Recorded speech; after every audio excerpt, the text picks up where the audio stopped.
Hi everyone, my name is Nick, and today I have a little bit more of a general video for you. We are going to simply discuss houseplants that I would wholeheartedly recommend to everyone. Whether you are a seasoned indoor gardener or a budding houseplant enthusiast, I would practically consider all of these houseplants quality of life improvements where they green up your space and you practically do not have to lift a finger to care for them. They are just going to improve the quality of your space and your life. So I think these are houseplants that everyone should be growing, and I would also consider all of these easy enough to get your hands on and inexpensive enough. But that's, of course, in my area of the United States. I cannot stress that enough. Of course, in your area, things might be a little bit different, as you know, the market's different in all different areas of the United States as well as different countries. So just something I have to, of course, point out, a little disclaimer there. But the first one I would like to talk about today is really this stunner of a houseplant. So this is an Aglaonema Red Emerald. And this is a plant that I see practically in every garden center, but I really don't see people like oogling over this houseplant to grow it in their home, which kind of baffles me because I really think this is absolutely the most beautiful Aglaonema I grow in my home. And I grow a whole bunch of Aglaonemas in my home. Of course, I'll do a show and tell video on them at some point, hopefully in the near future, because I think Aglaonemas are all so similar, but also so different. It's just kind of like Hoyas and Peperomias, where you can see the similarities, you can see how they're related, but there are also so many differences at the same time and nuances that you can really appreciate. So I think this is the one that just stands out the most to me in terms of Aglaonemas or Chinese evergreens. And what I just love so much about it is really, like I said, how stunning and much of a showstopper it is. Typically when you're working with plants that are this beautiful, you're talking like calatheas and stromanthes and houseplants that once you bring them home, you kind of realize that they're pretty much a pain in the ass to care for. I would say that this Aglaonema Red Emerald, on the other hand, is one that is extremely easy to care for and will not give you any of those problems that you're going to find with prayer plants such as calatheas and stromanthes, as I had mentioned. So not only does this plant just give you the most beautiful foliage, but you really barely have to lift a finger to care for it. I'm probably watering this one roughly like every 2 weeks, maybe even pushing that a little bit to like maybe every 20 days. Mind you, it is in a ceramic pot right here. I did match it, of course, with the red planter. I love my oxblood planters, but it is also sitting, you know, roughly 6 feet below my Soltech Solutions aspect light. So it's medium light, almost, you know, bordering on low light as far as grow lights go. But as this is an Aglaonema, which is a rather low light end of the spectrum houseplant, I think that's perfectly fine, and clearly it's doing quite well. One thing I also really love about this houseplant is the way that the leaves age. You can see some of these lower leaves, they get a little bit of like a yellow tinge to them. They kind of get some just like little speckles of yellow, which kind of gives it more of like an autumnal appearance, which I really like. But of course, those new leaves do come in pretty much dead on only emerald green and just striking bright red, which really is such a showstopper. It is such an eye catcher. It's a plant that I absolutely love. I wish I saw more people growing in their home because it's such an easy, incredible houseplant. And like I said, I see it in practically every garden center. I know that sometimes the red and pink and white Aglaonemas can cost a little bit more than the green Aglaonemas, which are of course not necessarily the cheapest houseplants to begin with, but I'm sure you would find a 6-inch pot of this plant for roughly $30 or less, which in today's climate honestly isn't that bad of a deal at all. So just something I have to point out, it is really such a beautiful houseplant that is very, very readily available. And this is a really funky one as well. So this, I don't even think this is going to be able to get in frame. I apologize. I don't think you're going to get the full essence of this wonderful funky houseplant. Thank you so much. So this is a Dracaena Reflexa, and this is a particular variety called Song of India. Now, Dracaena Reflexa is a type of Dracaena that was recently reclassified from a group of plants or a genus that was once referred to as Pleomeli, if you are familiar with that. So I think that is a little bit of, oh my gosh, there's so much honking right now. I think that is a little bit of an easier pill to swallow than, say, the Sansevieria reclassification into Dracaena. So that's just a little side note there in my own opinion. But this is just such a funky houseplant. This is, of course, just one little plant in a pot. I think you would typically see these sold as just like large bunches of plants, practically as tall as me. I would almost be daring enough to say that these plants that used to be classified as Pleomelis are a little bit easier and more rewarding to grow than the plants that we more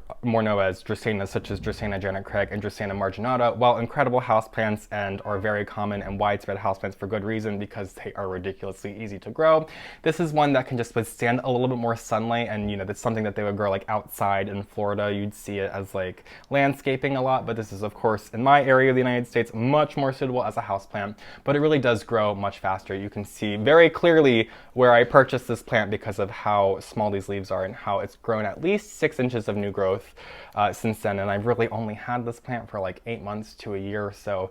I'd say that's pretty good. If you consider the adage, the first year they sleep, the second year they creep, the third year they leap, this thing is already creeping along and it's gonna be leaping for me soon. So it's a decently fast grower, one that very easily acclimates to your home. And like I said, can handle a little bit more light than the Dracaena. I think Dracaenas would totally burn, and in my experience, they will burn if you give them direct sunlight for more than just a couple hours a day. They really do not like that harsh sunlight, but this is a plant that's just a little bit more accustomed to it. Extremely easy on the watering end. I don't think I could over or underwater this plant. And if I did overwater it, I'm sure these lower leaves would just start to turn yellow and fall off. But as this is one that is kind of just admittedly shoved in the back corner of my bathroom window, I barely remember to water it, and I'll find it a little bit droopy. I think it's telling me I probably say in like a couple of days this plant will probably start to get droopy because, as I said, I barely pay attention to it. So it's good that I pulled it out for this video so I can go ahead and give it a nice watering and a dusting, because we all know it needs it. You guys can probably see very clearly the dust accumulating on this plant. Ooh, okay, so this is a fantastic one. So this is once again a very common houseplant, but I think this is one that just really is a really great contender to grow in your home. So this is a Philodendron hederaceum lemon lime, they call this. Now there is another philodendron very commonly known as the lemon lime philodendron that grows upright, if you will. So this one grows down in trails. Of course it would grow upright if you gave it something to climb on. However, I'm not doing that because I think it's just such an incredible curtain of just fullness and lushness houseplant. It's just so incredible. But like I said, just to be a little bit more clear, there is another one that is called Philodendron lemon lime. I believe that's Philodendron domesticum lemon lime, and this is Philodendron hederaceum lemon lime. So just to point out the similar but different houseplants that we see in the houseplant stores. But this is such an incredible trailing houseplant. Really, this is such a lush plant, as you can very clearly see. I'm sure I once again can't get all of this plant in the frame, and it's very similar. It's got a very similar look to the neon pothos, if you're familiar with that, Epipremnum aureum neon, which I was almost considering talking about in this video, to be honest. But the reason that I decided to pick this plant instead of neon pothos is that, one, I think this plant gives you a little bit more of that like bohemian vibe, while pothos are a little bit more tropical. So I think this is just like a perfect houseplant for the home. It's less aggressive. It's just kind of like a hanging curtain, where the pothos is kind of a little more upright and in your face, if that makes any sense. But also I think that this philodendron lemon lime really holds its color better than the Pipernum aureum neon. So I really just appreciate this lovely lemon lime color that typically on houseplants, if you were to see it on your plants, it would be when your plants are turning yellow and about to lose all of their leaves because maybe you overwatered them or something. So it is really, really nice to see, and of course really stands out. It's very vibrant. Of course it has to be your vibe if plain green is more your thing. I could see this standing out like a sore thumb, but in my home, which is just full of green plants, just a sea of green, I really, really appreciate the plants like this and the Aglaonema Red Emerald that just kind of stand out and pop out and really give some color and dimension to my space. It's extremely easy to grow. It's a great plant for hanging or trailing. I have this one trailing down the side of my refrigerator, which isn't even that bright light. It's like 8 feet away from the window. So an excellent houseplant if you're working with lower light, or if you were just looking for something to trail beautifully and gracefully down the side of a bookcase or your refrigerator, or whatever you have in your home that you just need some beautiful greenery hanging down the side of.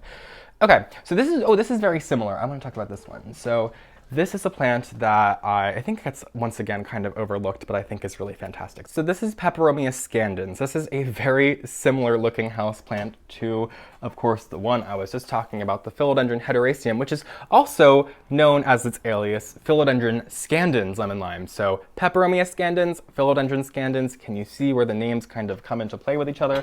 So this one has a very, very similar look to Philodendron Scandans, which is, I believe, where it gets its name. Correct me if I'm wrong, but this is such an incredible peperomia. I think usually when you think peperomia, you're probably thinking either like obtusifolia, which is that round leaf peperomia with very thick, waxy foliage, or maybe you're thinking of like Peperomia caparata, which is the ripple peperomia. I think those are the most common peperomias that come to mind when we think peperomia. But we don't typically think of this wonderful trailing houseplant, which is so incredibly different than the other peperomias I just mentioned, and I believe has a little bit more character. I just really love the heart leaf shape of these plants, the way it kind of grows up right before it gets a little too heavy and will start to trail. So once this one gets going after a couple more months, it's really going to be a hanging, beautiful plant, kind of similar to the way that the Philodendron hederaceum, or the Philodendron Scandans, was holding itself. But of course, as this is a little bit more of a succulent plant, it is going to have a little bit more of that upright aggressiveness to it, which is very different from the Philodendron Scandans. There are so many peperomias, over 1,000 varieties. Of course, on the market, you're only going to find like 50,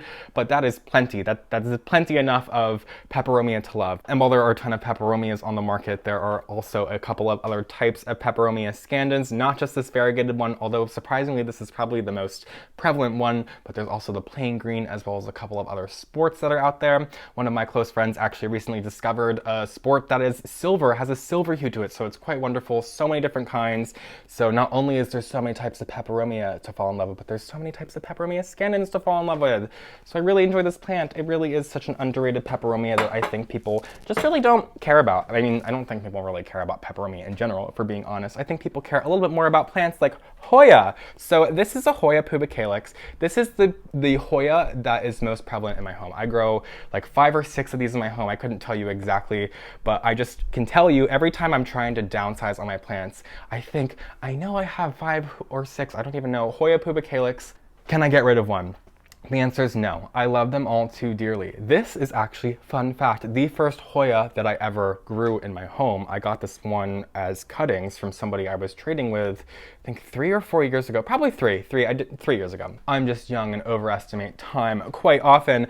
However, you can see from a plant that I've had for 3 years that this plant really hasn't grown that much. I mean, keeping in mind when I got it, it was 2 leaf cuttings, so it's grown exponentially compared to what it was. However, Hoyas are such slow-growing houseplants that you can just really see this one has yet to take off. In due time, maybe it'll take off. I really do find with my Hoyas, in my own experience, I don't know if it's the conditions I'm giving them or the area of the world that I live and like the light that they're receiving, but they'll just kind of get going and then they'll stop. And they'll get going and they'll stop. And I see other people's Hoyas like go crazy and wild, and mine don't do that. Mine will just put up a couple of leaves and then decide, I think I'm gonna take a little bit of a break. And this Hoya pubicalyx clearly is doing that. You can see got some new growth coming in, got a little bit here, so that's something to look forward to. But as these plants are such slow growing plants, I really just appreciate them for what they are. On Hoya pubicalyx specifically, I'm such a sucker for it because I really just love the elongated, thick, succulent, waxy foliage. It really does have a really funky, waxy residue to it that I actually kind of enjoy. It's kind of fun.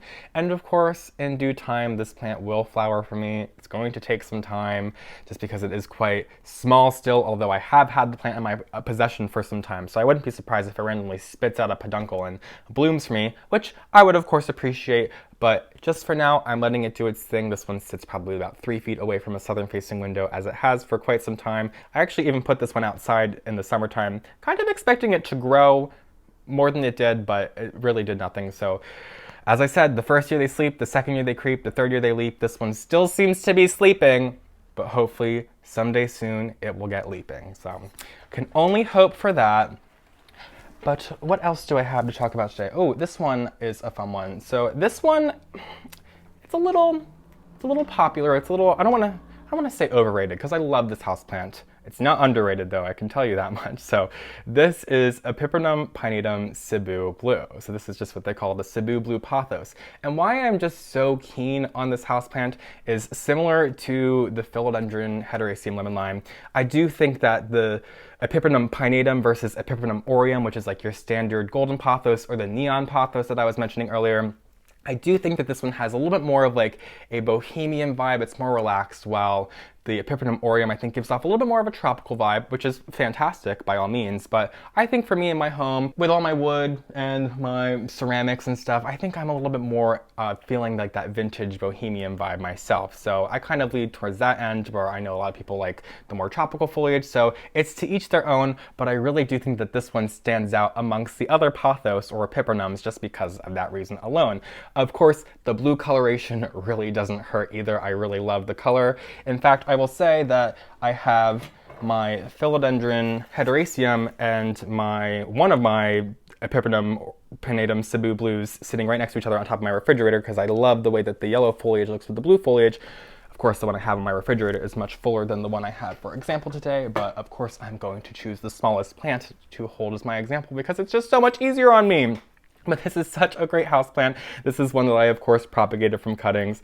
And just like my Hoya pubicalyx, this is a very prevalent plant in my home, I'd say. Out of all the pothos or Pipernums I have in my home, this is one that, once again, I have like 5 or 6 of these scattered around my home because I just love them so much. And side note, I do, of course, want to point out the pot that I made for this. I love the little kind of turquoise color. I think it goes perfectly with the blue color of the pothos. But like I said, this one's a little popular, a little overrated sometimes. Like I said, I don't want to call it overrated. I just notice on like social media that people kind of go bonkers for this plant when I don't think it's necessarily worth going bonkers for. But like I said, I love this plant and I appreciate it for all of the reasons above. It's come a long way. This is one that, you know, was a little bit more difficult to get your hands on.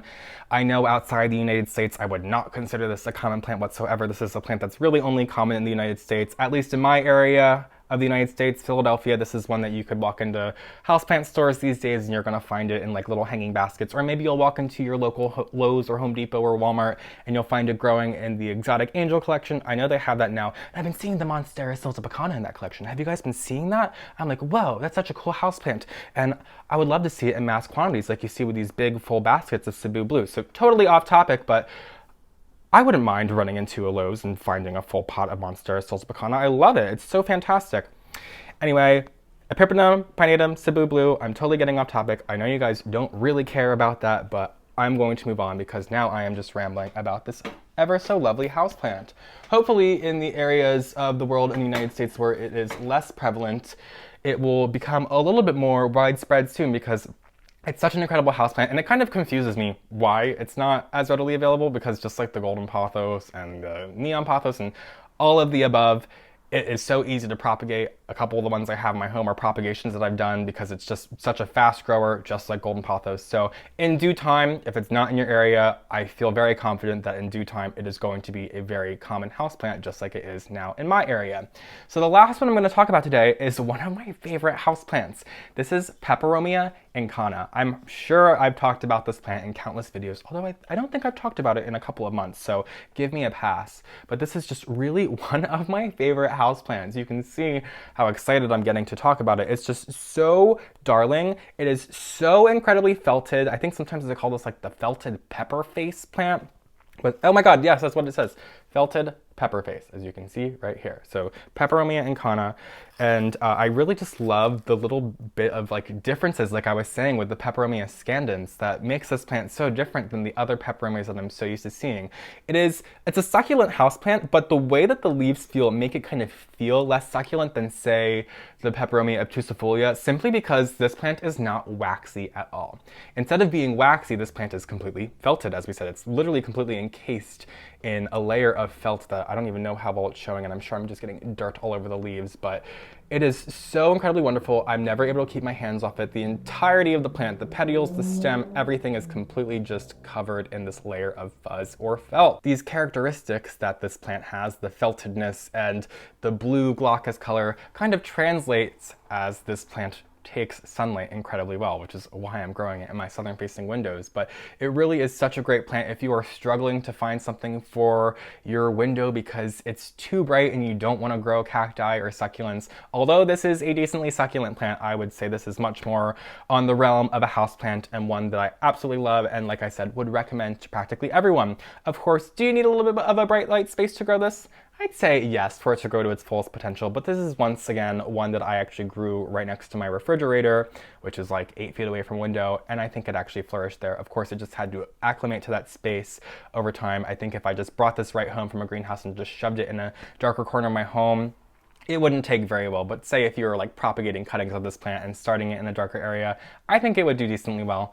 My concept did decently well for me. But as always, there is just so much to love about this houseplant. If you are a person who likes to stroke the leaves of your houseplants and just feel them, this is a plant that you're going to need, because this is one that I really cannot keep my hands off when I'm in its vicinity. So that's gonna do it for today's video. Houseplants that I would recommend wholeheartedly to everyone, whether you're a beginning gardener or somebody who's been growing houseplants for a number of years. I think all of these plants are things you've been growing because they're just going to improve the quality of your life and the quality of the space that you're living in. So thank you guys so much for joining me today. If you don't already, follow me on Instagram at phillyfoliage, subscribe to my channel, and I will see you guys in my next video. Have a great day.